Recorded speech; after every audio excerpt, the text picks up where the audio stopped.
आज का टॉपिक है कि धनवान कैसे बने। तो आइए जानते हैं धनवान कैसे बने। हमने ऐसी अगणित पुस्तकें पढ़ी हैं जिनमें धनवान बनने की विविध विधियां बताई गई हैं। हमने अनेक धनी व्यक्तियों के पास जाकर उनसे धन उपार्जन के उपाय पूछे हैं, परंतु कहीं भी कोई ऐसा उपाय न मिला जिसके द्वारा बात की बात में धन कमाया जा सके। विशेष व्यवसायों में सफलता प्राप्त करने के विशेष नियम हो सकते हैं, पर धनवान बनने का मूल तत्व यही है कि अपनी योग्यता बढ़ाइए, परिश्रम कीजिए, मितव्यापी बनिए और ईमानदारी को दृढ़ता के साथ पकड़े रहिए। इन थोड़े से शब्दों को तुच्छ मत समझिए। इसमें लाखों विद्वानों का तत्व ज्ञान और करोड़ों श्रीमानों का अनुभव कूट कूट कर भरा हुआ है।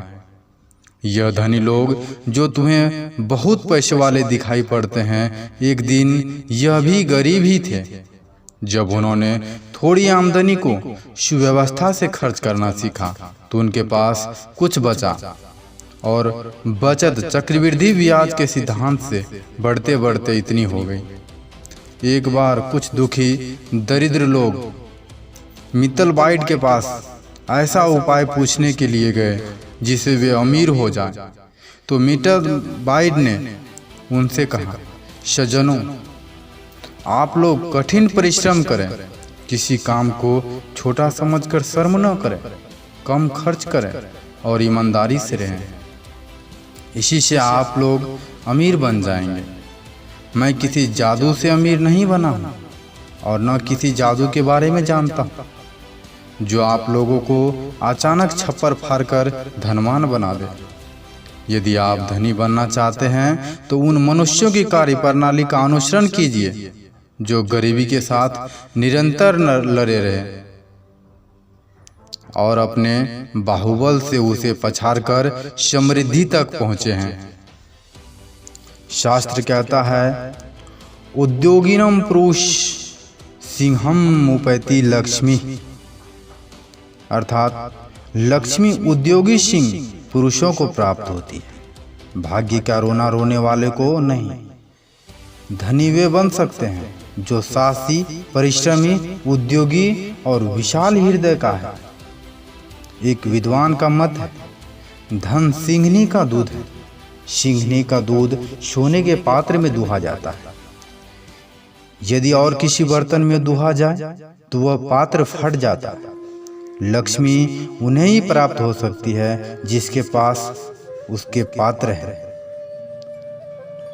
कुपात्रों को पहले तो वह प्राप्त नहीं होती, यदि मिल भी जाए तो उसे नष्ट करती हुई बहुत जल्दी चली जाती है। इसलिए जो व्यक्ति धनवान बनना चाहता है, सिंहनी का दूध पात्र में रखना चाहता है, उसे चाहिए कि पहले स्वर्ण पात्र बने। सुंदर भविष्य की आशा करना एक बड़ा ही उत्तम सद्गुण है। जिसके पास पारस मौजूद है वह लोहे जैसी परिस्थितियों को सोने में बदल सकता है। यदि आप अस्वस्थ हैं, निर्धन हैं, विपत्तिग्रस्त हैं तो कुछ भी चिंता मत कीजिए। यदि आपको अपने सुनहरी भविष्य की आशा है, परमात्मा की दयालुता और आत्मा की योग्यता पर विश्वास है, तो निश्चय ही सब बुरी परिस्थितियों बहुत ही शीघ्र बदल जाएगी और वैसा ही सुंदर भविष्य प्राप्त होगा जैसा आप चाहते हैं। आपको दरिद्र बनाने वाले दो शत्रु हैं, अनुत्साह और संदेह। इन दोनों सांपों को आस्तीन में पालकर सुख के साथ नहीं सोया जा सकता। मेरे करने से कुछ न होगा, इस काम में सफलता मिलना कठिन है। इस प्रकार के विचार को रखने का स्पष्ट अर्थ है कि दुख दरिद्र के साथ आपकी गहरी दोस्ती है और उनका किसी प्रकार साथ छोड़ना नहीं चाहते हैं आप। इंजीनियर जब कोई मकान बनाना चाहता है तो उसका पूरा नक्शा अपने मस्तिष्क में खींच लेता है। चित्रकार जब चित्र की रूपरेखा पहले अपने मन में अंकित कर लेता है, बिना इसके न तो मकान बन सकता है और न चित्र। क्या आप सुंदर भविष्य की आशा अंतःकरण में धारण किए बिना ही समृद्ध होना चाहते हैं? ऐसा कभी नहीं हो सकेगा। यदि धनी बनना है तो पहले अपने मन को धनी बनाइए, धनवान होने के शुभ स्वप्न देखिए।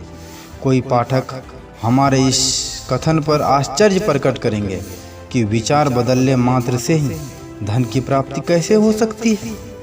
उन्हें जानना चाहिए कि मानसिक दरिद्रता दूर होने पर वह लक्ष्मी का पात्र बन जाता है। उद्योग उत्साह की लहरें उसके खून के साथ दौड़ा करने लगती है। आत्मविश्वास की विद्युत शक्ति उसके स्नायु जाल में संचरित होने लगती है। उसके परिणाम स्वरूप वह सामने आए हुए अवसरों से भरपूर लाभ उठा लेता है। उसकी वृत्तियां में कुछ ऐसा असाधारण परिवर्तन हो जाता है कि दुनिया उसे प्यार करने लगती है और हर तरफ से सहयोग एवं सहायता प्राप्त होना आरंभ हो जाता है। देखा जाता है कि परिवर्तन के कारण बहुत ही हीन अवस्था के व्यक्ति कुछ ही काल में सुसंपन्न बन जाते हैं। यह कथन से परिपूर्ण है कि ईश्वर उसकी मदद करता है जो अपनी मदद आप करता है। इस कथन के पीछे सृष्टि के आरंभ से लेकर अब तक के समय का मनुष्य जाति का गहरा अनुभव है। जो अपने पैरों पर खड़ा हुआ उसे उन्नति की ओर, जो हताश होकर बैठ गया उसने अस्तित्व गंवा दिया। संसार में अनेक व्यक्तियों ने लघुता से उठकर अपने अपने उद्योग द्वारा महत्ता प्राप्त की है। तमिल भाषा के अमर काव्य चिकुरल के रचयिता ऋषि तिरुवल्लुवर पारिया नामक एक अछूत जाति में पैदा हुए थे। संत कबीर जुलाहे जाति के थे, रैदास चमार जाति के थे, नामदेव दर्जी और कृष्णदास शूद्र थे। उस जमाने में अछूतों और छोटी श्रेणियों के लोगों के लिए उन्नति करना बहुत कठिन था। तो भी इन महापुरुषों ने अपने प्रयत्न से ज्ञानोपार्जन किया और नर रत्न कहलाए।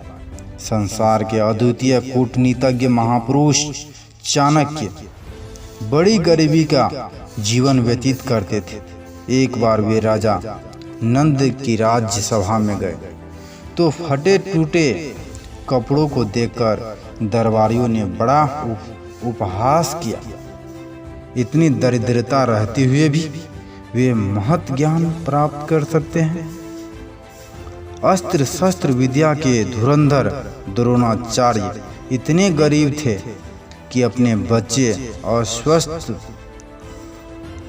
को दूध तक न पिला सकते थे और चावल का पानी देकर उसकी दूध की बाल हट शांत करते थे। संत सूरदास, तुलसीदास और चैतन्य महाप्रभु की दरिद्रता प्रसिद्ध है।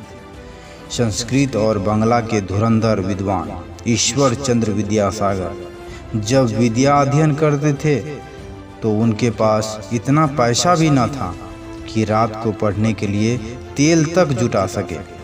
अतः उन्हें सड़क पर लगी रहने वाली बत्तियों की सहायता से पुस्तकें पढ़नी पड़ती थी। मद्रास हाईकोर्ट के जज सर ध्रुव स्वामी अय्यर ऐसे गरीब घर के थे कि 12 वर्ष की उम्र में ही 1 रुपया मासिक की नौकरी करने के लिए मजबूर होना पड़ा। जस्टिस महादेव, गोविंद रनाडे, श्री गोपाल कृष्ण गोखले, पंडित मदन मोहन मालवीय, दादा भाई नेहरू, महात्मा गांधी शरीखे महापुरुष मध्यम श्रेणी के घराने में पैदा हुए। उनका ही परिश्रम था जिन्होंने उन्हें साधारण से महान बनाया। विदेशों में ऐसे उदाहरणों की भरमार है। यूरोपीय देश उंगलियों पर गिनने लायक वर्षों में इतने उन्नतिशील हुए, इसका कारण वहाँ के निवासियों में उद्योगशीलता की लहर का आ जाना ही है। शेक्सपियर के पिता कसाई का काम करते थे और वह स्वयं ऊन काटता था। जब किसी मनुष्य में महत्वाकांक्षा जागृत हो जाता है और वह चाहता है कि कोई बड़ा काम करूं या बड़ा बनूं, तो उसकी इच्छा ही उसके लिए अनेक प्रकार के साधन और सुविधाएं इकट्ठा कर देती है। फर्गुसन कपड़ों के अभाव में भेड़ का चमड़ा ओढ़कर पहाड़ी पर चले जाते थे और आकाश का अध्ययन करते थे। इसी प्रकार के प्रयत्नों से उन्हें खगोल विद्या सीखी।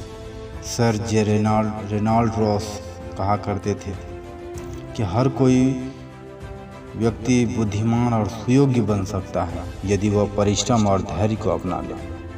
मेहनत वह खराद है जो उन्नत बुद्धि को और अधिक चमकाती है एवं मंद बुद्धि की मंदता को दूर कर देती है।